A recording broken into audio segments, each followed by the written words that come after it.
Hi, I'm John DeVore. Welcome to the channel. Today's not a record review or anything like that. It's just something I've been thinking about a little bit.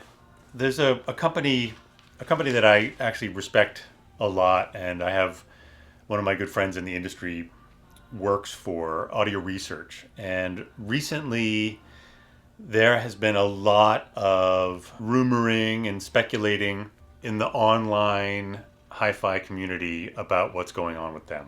So Audio Research is a company founded way back in the 70s.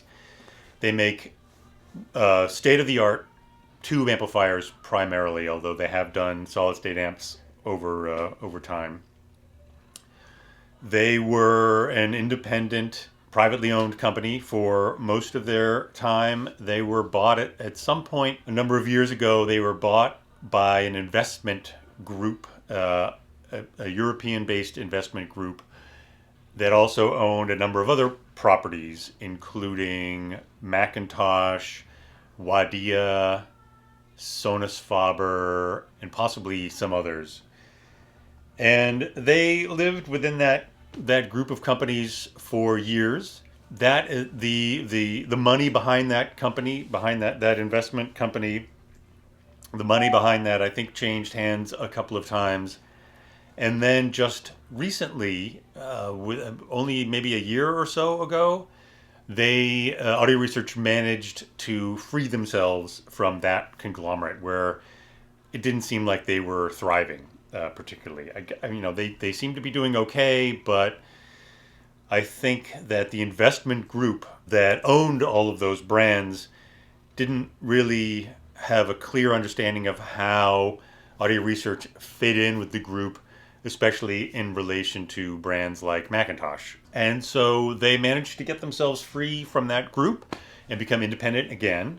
But it was only with the aid of more investors, from what I understand. And then they existed as an independent entity for some time. However, a few weeks ago, papers emerged online about what seems to be some sort of a bankruptcy filing.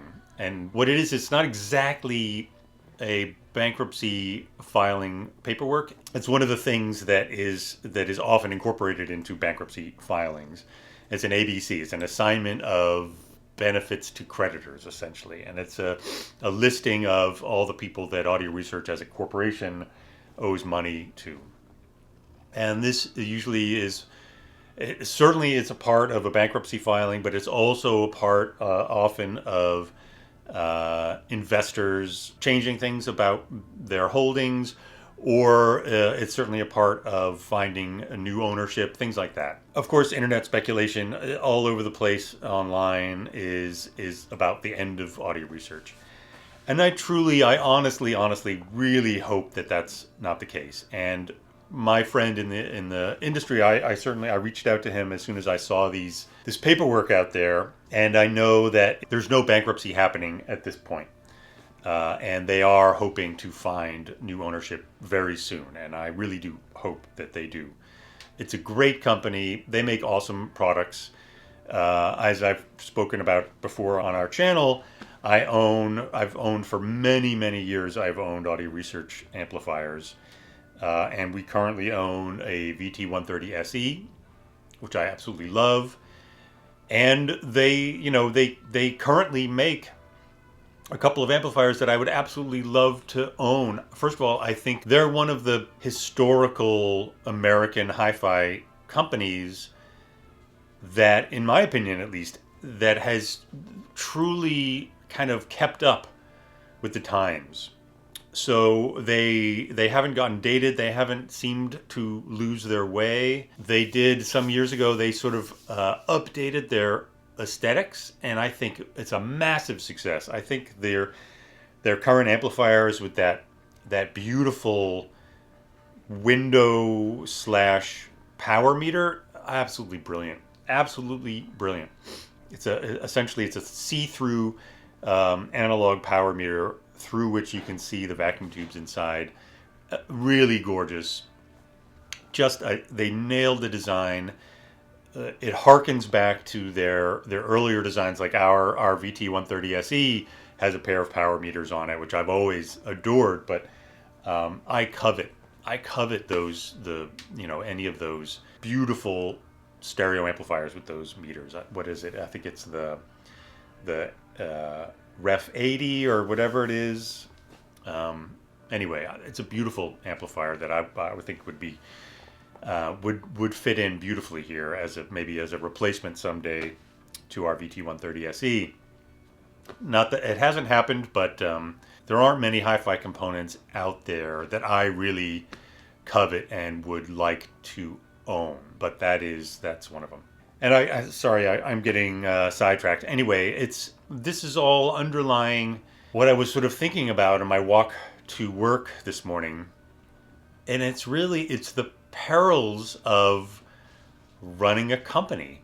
I have nothing really against capitalism. Certainly, I'm a part of capitalistic society, and that I own and I run a company, and this is a company that produces products, and those products depend on sales. So we are part of the capitalistic cycle. We wouldn't exist if it wasn't for customers buying our stuff.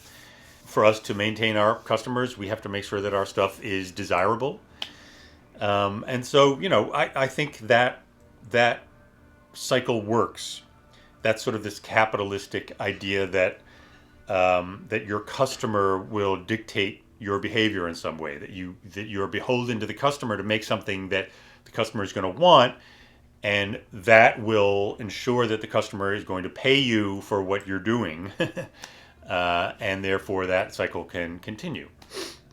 But that's not a foolproof system. It's tough. DeVore Fidelity itself has gone through a lot of really painful moments, and we wouldn't be around if it wasn't for some programs that some might call sort of socialistic.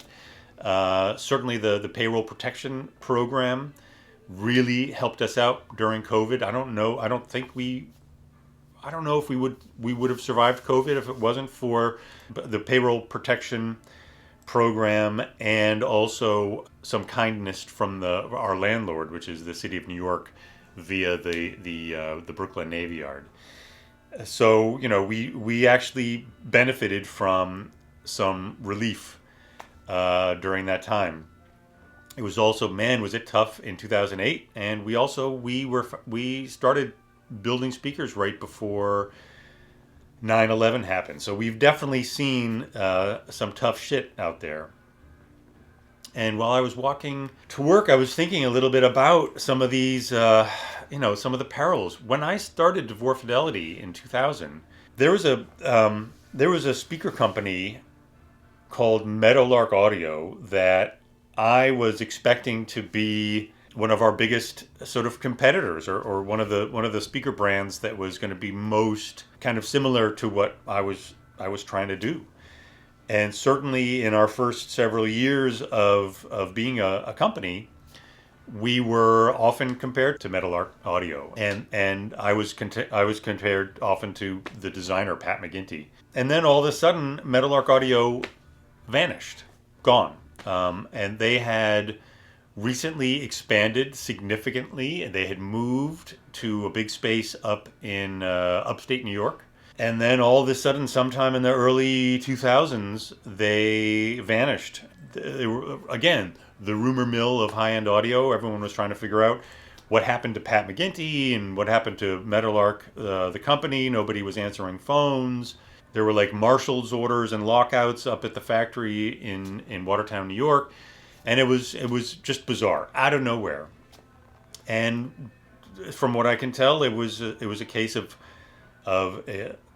some combination of overexpansion and all of a sudden not being able to maintain the company, and just having a company collapse.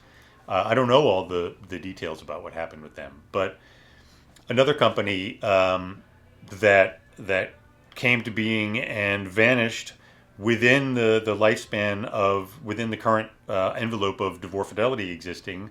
Anyone remember Talon speakers? Those guys appeared out of nowhere with enormous promise, and they were everywhere, and they had huge full-page color ads in all the magazines.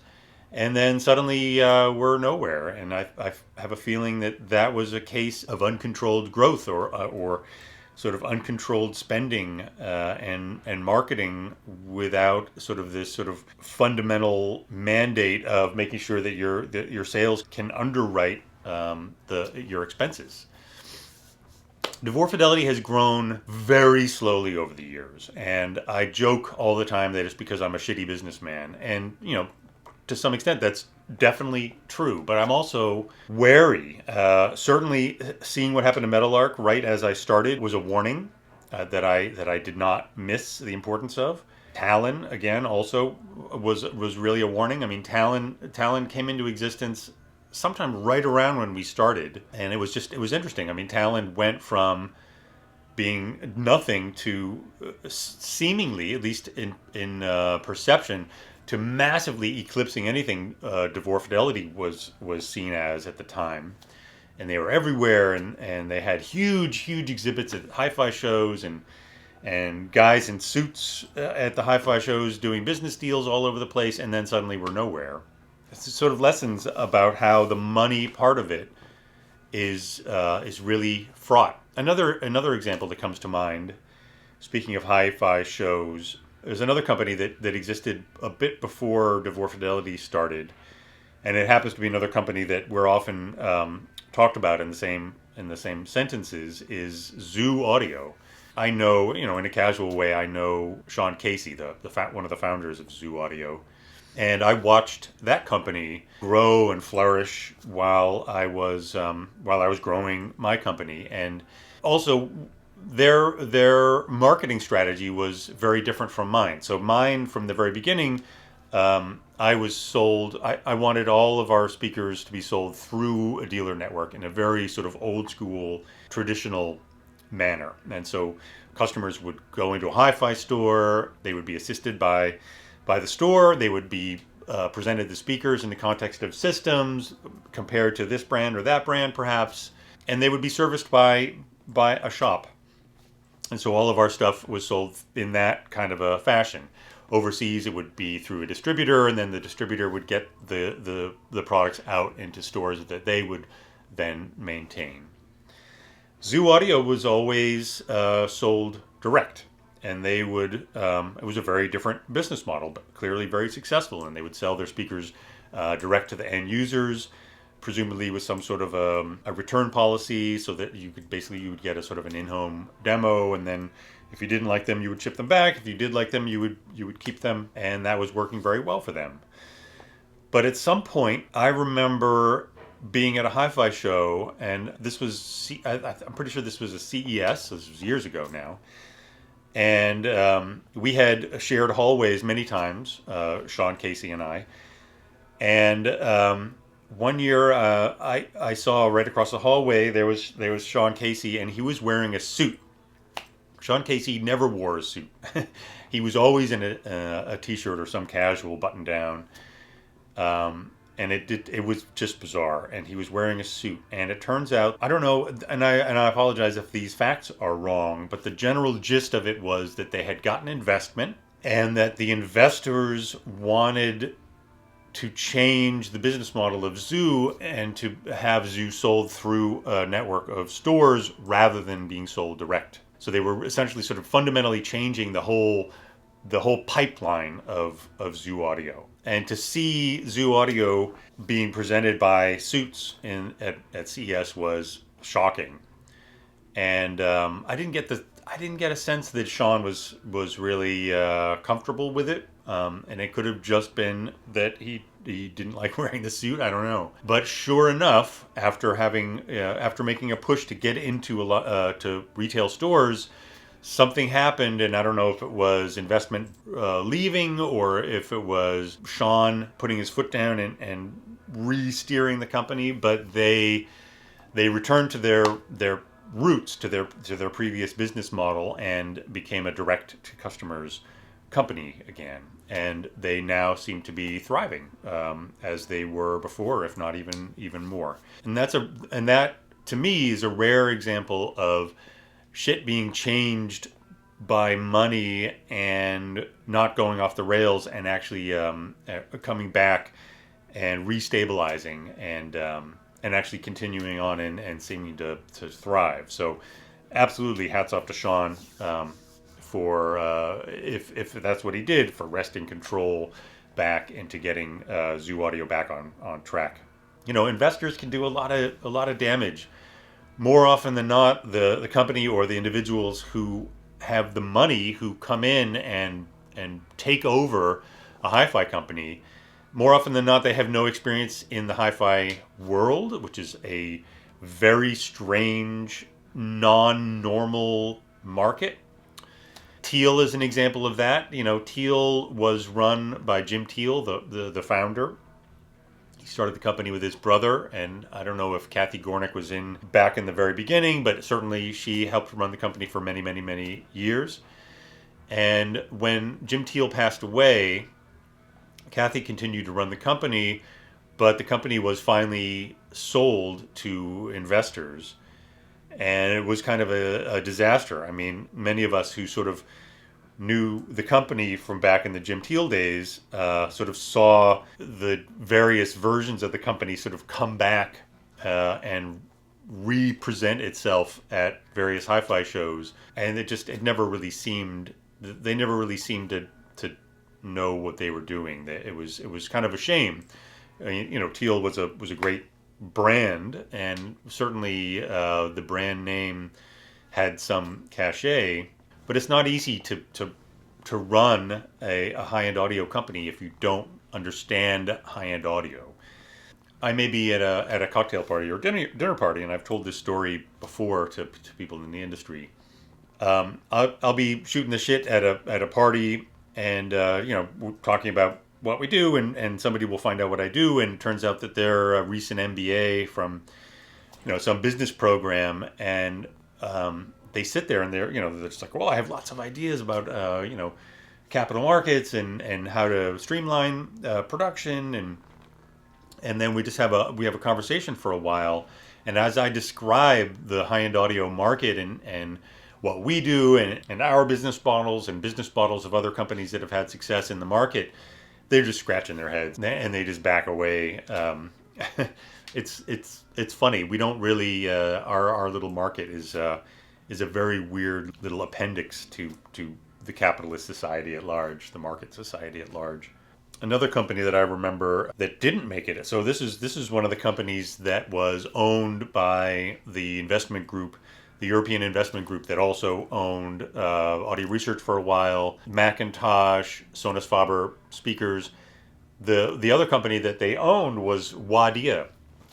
Wadia is another one of my companies that I always really loved back in the day, and I've owned a few Wadia digital to analog converters, the Wadia 12, and then I had a Wadia 2000 that I had sort of hot rodded and modded back in the day. And they were a brilliant digital hi-fi company with great ideas, really sort of groundbreaking concepts, and they were really sort of at the pinnacle of high-end audio digital design back in the late 80s and then all through the 90s. But they essentially evaporated within a few years of being taken over by this conglomerate, because I assume the conglomerate didn't understand how to allow a company like Wadia, which was very engineering driven, how to allow it to thrive. Yeah, I don't really know what happened to Wadia, but they did not last long under that kind of different corporate ownership. And another tragedy. Capitalism is it's a tricky game, and I think people who are very good at designing hi-fi gear are not necessarily very good at being capitalists. So it's fraught. It can really be. There's a lot of dangers. There's a lot of little landmines.